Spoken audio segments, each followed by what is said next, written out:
Stress. Even just hearing that word may stress you out, but be assured you are not alone in this experience. In fact, the current pandemic and the social, political, and economic upheaval of these times have fueled unprecedented levels of anxiety and stress. Everyone is pulling their hair out. We all know that the world that we live in gives us plenty of good reasons to feel concerned about our lives and about our future. Illness, money problems, relationship issues, even politics, all of these things are very real stressors. But when it comes to stress, it's about our capacity to respond, and the harder things get, the more important it is to find calm and a healthy approach.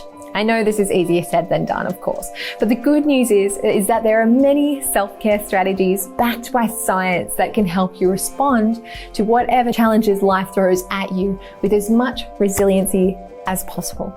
So let's unpack stress and what actually happens in the body when we are stressed. Now, regardless of the stressor, whether it's a stubbed toe or an upcoming exam, our body produces stress hormones just in case that stressor poses a real physical threat to our life. Fortunately for us, we have our very own inbuilt hormonal messaging system that helps us switch on the fight or flight response throughout the whole body. This system is known as the hypothalamic pituitary adrenal axis, otherwise known as the HPA axis. Quite a mouthful, I know. When you're facing a stressor, your adrenal glands secrete cortisol and your body shifts into the sympathetic nervous system state.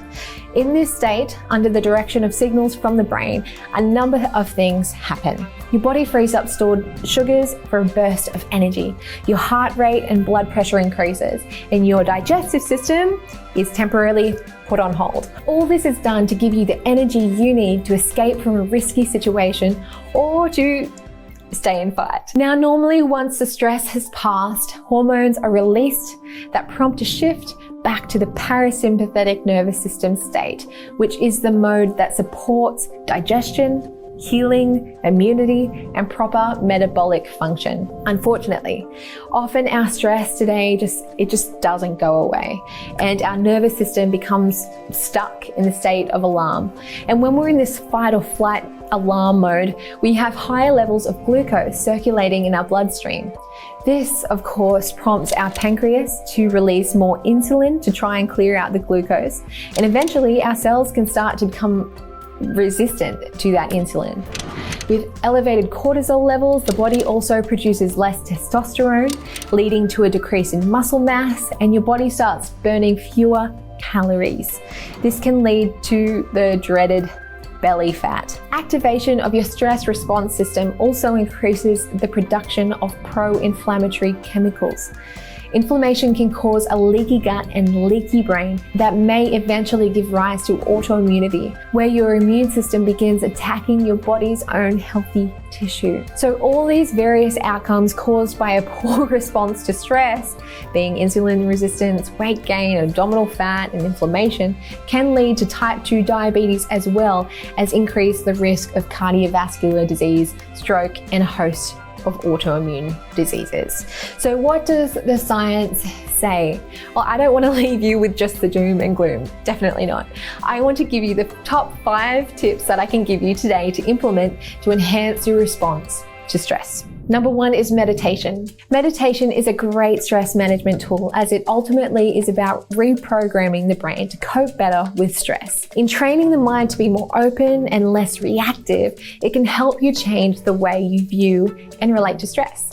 Whether it's guided meditation, silent meditation, self-meditation with music, this practice can be hugely rewarding for your stress levels. Number 2 is deep breathing exercises. This is something so many of us get wrong.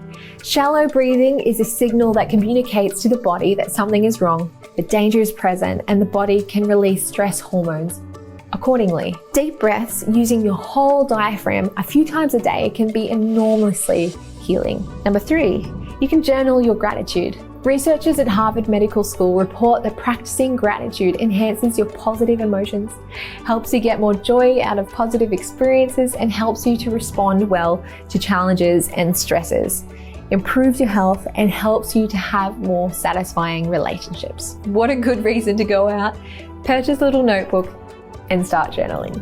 Number 4 is exercise. Exercise is one of my favorite strategies to help me manage my stress. It reduces levels of cortisol and adrenaline. Exercise also stimulates the body to produce endorphins, the body's natural feel-good hormones.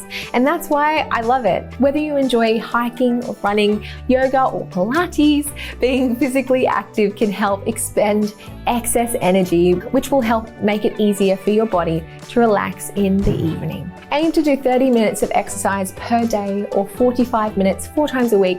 Even better if you do your exercise out in nature. 5. Cultivate close personal relationships. Make some friends. Spend time with your loved ones. When you connect with other humans, this actually activates the parasympathetic nervous system via the vagus nerve, which is the main nerve that connects our brain with the rest of our body. Cultivating close relationships also increases oxytocin and reduces cortisol.